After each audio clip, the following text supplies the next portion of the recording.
पाकिस्तान में इन्फ्लेशन यानी कि महंगाई तारीख की बुलंद तरीन सतह पर पहुंच चुकी है। पाकिस्तान ब्यूरो ऑफ स्टैटिस्टिक्स और इकनॉमिक सर्वे ऑफ पाकिस्तान 2021 और 2022 के मुताबिक पाकिस्तान में इन्फ्लेशन 2022 में 13% से ऊपर गई है। इससे पहले पाकिस्तान में इन्फ्लेशन तारीख की बुलंद तरीन सतह पर पहुंच चुकी थी, जो कि 2020 में 14% थी, और अब जून 2022 में ये इन्फ्लेशन 21% से भी ऊपर गई है। ये इन्फ्लेशन क्या होती है, ये महंगाई किस तरह से इसका तयन किया जाता है? इसका तयन CPI यानी कि कंज्यूमर प्राइस इंडेक्स को देकर किया जाता है। ये कंज्यूमर प्राइस इंडेक्स क्या है? फॉर एग्जाम्पल, मैं एक सिटीजन हूँ, मैं इस कंट्री का, इस मुल्क का एक बाशिंदा हूँ, मैं कंज्यूमर हूँ, मैं इस मुल्क में मुख्तलिफ चीज़ें खरीदता हूँ। मैं मार्केट में जाता हूँ, चीनी खरीदता हूँ, सोलर पैनल्स खरीदता हूँ, मोटरसाइकिल खरीदता हूँ, ये ऑयल खरीदता हूँ, घी खरीदता हूँ, और साथ साथ ज़रूरियात ज़िंदगी की दूसरी चीज़ें मैं खरीदता हूँ। तो पहले ये चीज़ें मुझे कम कीमत पर मिलती थी, लेकिन इन चीज़ों की कीमतें अब बढ़ चुकी हैं, यानी कि कंज्यूमर प्राइस इंडेक्स बढ़ चुका है। तो जब चीज़ों की कीमतें बढ़ती हैं तो कंज्यूमर प्राइस इंडेक्स बढ़ता है, और इस कंज्यूमर प्राइस इंडेक्स को देकर इन्फ्लेशन का तयन किया जाता है। जब चीज़ों की कीमतें बढ़ती हैं मार्केट में तो इन्फ्लेशन बढ़ती है, आसान अल्फाज में महंगाई बढ़ती है। तो आजकल पाकिस्तान इन्फ्लेशन के साथ सामना कर रहा है और लोगों की कुव्वत खरीद गिर रही है। पाकिस्तानी सिटीजन्स, यहाँ के कंज्यूमर इतना पैसा नहीं कमाते जितना कि इनको खर्च करना पड़ता है। इन्फ्लेशन क्यों आती है, इनकी वजूहात क्या हैं? तो Pakistan bureau of statistics ministry of finance और इकनॉमिक सर्वे 2021 और 2022 के मुताबिक दुनिया में ये जो फूड आइटम्स हैं, दुनिया में ये जो पेरिशेबल आइटम्स हैं, नॉन पेरिशेबल आइटम्स हैं, ये जो ऑयल है, इनकी कीमतें बढ़ चुकी हैं। और जब दुनिया में आलमी मार्केट में चीज़ों की कीमतें बढ़ती हैं तो ऑटोमेटिकली इसका ट्रिकल डाउन इफेक्ट हमें नज़र आता है, और पाकिस्तान में भी इन चीज़ों की कीमतें बढ़ती हैं। यानी कि आलमी मार्केट में फी बैरल तेल जो था वो आज से चंद साल pहले हमें $50 का मिलता था, और अब $90 से भी ज़्यादा एक बैरल तेल की कीमत पहुंच चुकी है।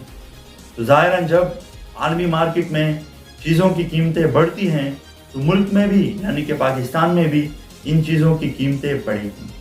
दूसरे नंबर पर अगर हम देखें तो पाकिस्तानी रुपये डॉलर के मुकाबले में काफ़ी नीचे गिर चुकी है। जब डॉलर ऊपर जाता है रुपए नीचे गिरती हैं, तो इस वजह से भी इन्फ्लेशन बढ़ती है। जब किसी मुल्क की इंपोर्ट ज़्यादा होती है, एक्सपोर्ट कम होती है, तो इस मुल्क में इन्फ्लेशन बढ़ती है। पाकिस्तान को अगर इस दौर में देखा जाए तो पाकिस्तान में एक छोटे आइटम से लेकर मोटर कार तक, बड़ी मशीनरी तक सब कुछ इंपोर्ट किया जा रहा है। पाकिस्तान में सोलर पैनल्स इंपोर्ट किए जा रहे हैं। पाकिस्तान में मोबाइल फ़ोन, मोटर कार्स और दीगर अशिया इंपोर्ट किए जा रहे हैं। पाकिस्तान में कोयला अफगानिस्तान से इंपोर्ट किया जा रहा है। गंदम दूसरे ममालिक से इंपोर्ट की जा रही है। तो ऐसे में मुल्क में महंगाई बढ़ती है जब आपकी इंपोर्ट ज़्यादा होती है और एक्सपोर्ट कम होती है। जब आपकी इंडस्ट्रीज इस काबिल ना हो कि वो खुद की कोई प्रोडक्शन करें और आप दूसरे ममालिक से ख़रीदें, तो आपके मुल्क में इन्फ्लेशन बढ़ती है। इसके साथ साथ अगर हम देखें तो पाकिस्तान में इनोवेशन, रिसर्च एंड डेवलपमेंट पर काम नहीं किया जा रहा, जिसकी वजह से इन्फ्लेशन बढ़ रही है। जैसे कि अगर हम देखें तो China technology, high tech product बना रहा है। मोबाइल फ़ोन, लैपटॉप्स, इवन के आईफोन वहाँ पर उनकी प्रोडक्शन की जा रही है। तो चाइना इसी वजह से आगे जा रहा है क्योंकि वो रिसर्च एंड डेवलपमेंट में आगे हैं।